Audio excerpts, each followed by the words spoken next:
bajes, carajo. Para entregar a ustedes la información, voy a dejar en el uso de la palabra al compañero secretario general, a nuestro compañero Martín Esparza Flores. Adelante, por favor.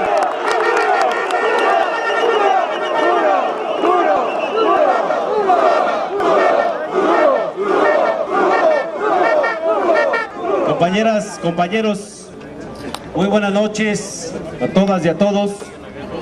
Ha concluido esta sesión o comparecencia de nosotros aquí a esta comisión plural que se integra con diputados de las distintas fracciones de los partidos, que la encabeza el diputado del PRI, Amador Monroy, del sector obrero, y mencionarles que el formato que aprobaron los diputados el día de hoy fue primero la presencia del subsecretario de Gobierno, de Gobernación, Roberto Gil Suárez, y fue un formato de una intervención de 50 minutos, después una ronda de participaciones de diputados, posteriormente otra intervención del subsecretario de Gobernación.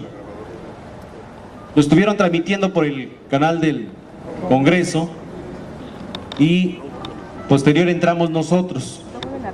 Queremos señalar que los argumentos contundentes del sindicato los pudimos vertir, y también aprovechando la transmisión del canal del Congreso de cara a la nación, demostrar la ilegalidad del decreto, que sabemos que forma parte de la demanda de amparo que está en la Suprema Corte de Justicia de la Nación, pero no quisimos dejar de lado informar que el decreto ilegal y el golpe de Estado al SME, producto de los compromisos que se tiene y las recomendaciones del Banco Mundial con los permisos a las transnacionales, por la misma recomendación que se hace en mencionar que la legislación en México es muy compleja y por lo tanto había que privatizar de manera política.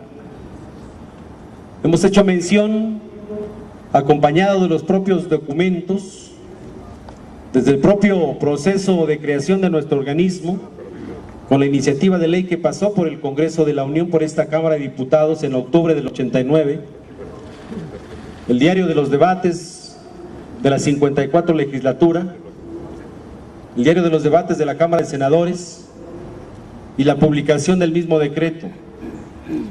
Hicimos énfasis sobre que en este momento, si quieren comprar o se compra una ley del Servicio Público de Energía Eléctrica, aparece CFE y Luz y Fuerza del Centro. Y los únicos que pueden modificar la legislación en materia de electricidad son los legisladores. Los únicos que pueden modificar el artículo 123 constitucional en materia laboral es el Congreso.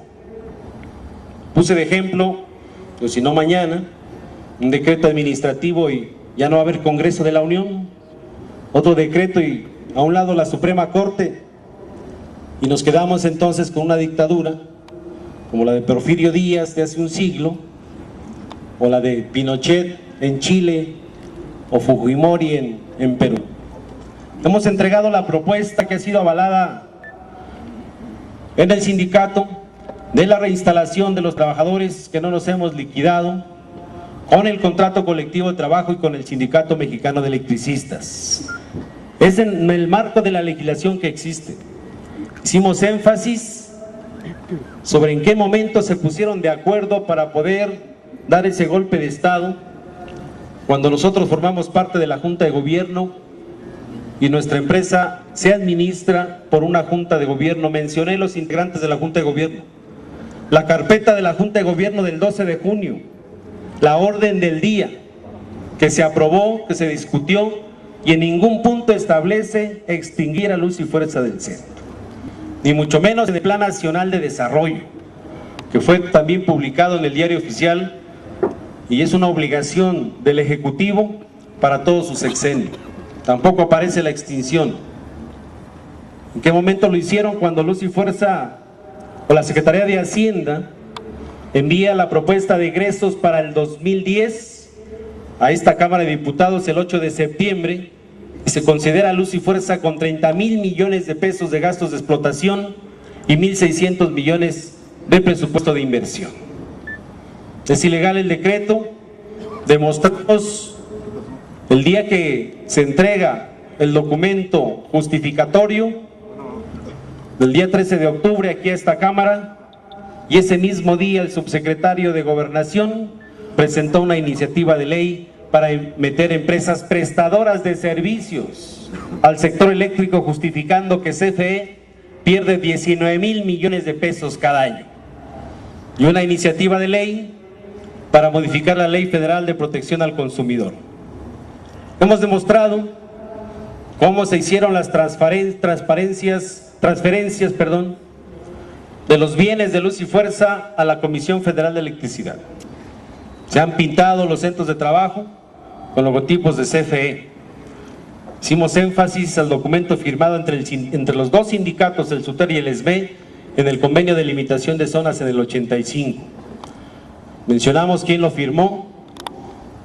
Mencionamos también que a partir de ese convenio quedó enmarcado la zona de atención de cada uno de los dos gremios y que eso justifica la propuesta que estamos haciendo de la reinstalación, porque a quien le transfirieron los activos de nuestra empresa es a la CFE, y esos activos es para hacer frente a todos los pensionados, a todos los jubilados de Luz y Fuerza del Centro y a los próximos a jubilarse, porque en esa infraestructura están los recursos económicos que se han invertido a partir de la constitución de ese fondo desde 1936.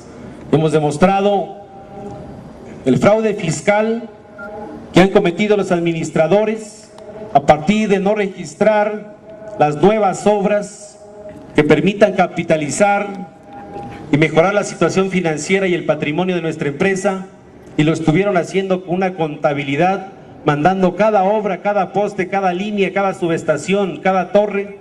Todo lo que hacíamos lo mandaron como si fuera un gasto, como si fueran pérdidas. Y ese es el mismo mecanismo que han hecho para privatizar más de 1,000 empresas en nuestro país, disminuyendo su patrimonio, para que los que lleguen y compren barato, sin ninguna obligación con los trabajadores. Lo demostramos, hicimos énfasis y le pedimos a esta comisión que un grupo de diputados pueda asistir con nosotros a Luz y Fuerza del Centro, al edificio de Melchor Ocampo y Marina Nacional, también para que ellos observen el saqueo y sobre todo las pertenencias de más de 5,000 trabajadores que todos los días de manera cotidiana estaban laborando ahí en este edificio, y se quedaron todas las pertenencias ahí. Mencionamos la ilegalidad de este gobierno de no permitirnos siquiera el derecho de audiencia o ser vencidos en un juzgado, cuando a los que roban, matan, trafican con droga, antes de sentenciarlos, primero se defienden con un abogado y en un tribunal. Y se jacta el subsecretario de Gobierno a decir que es un país democrático, que respeta las instituciones y las leyes, de insistir en la reinserción laboral productiva. Dice que porque los que se liquidaron confiaron en el gobierno. Hacemos una encuesta a ver quién confía en Calderón en este momento. Dice que colaboraron con ellos, como lo dijo Morrones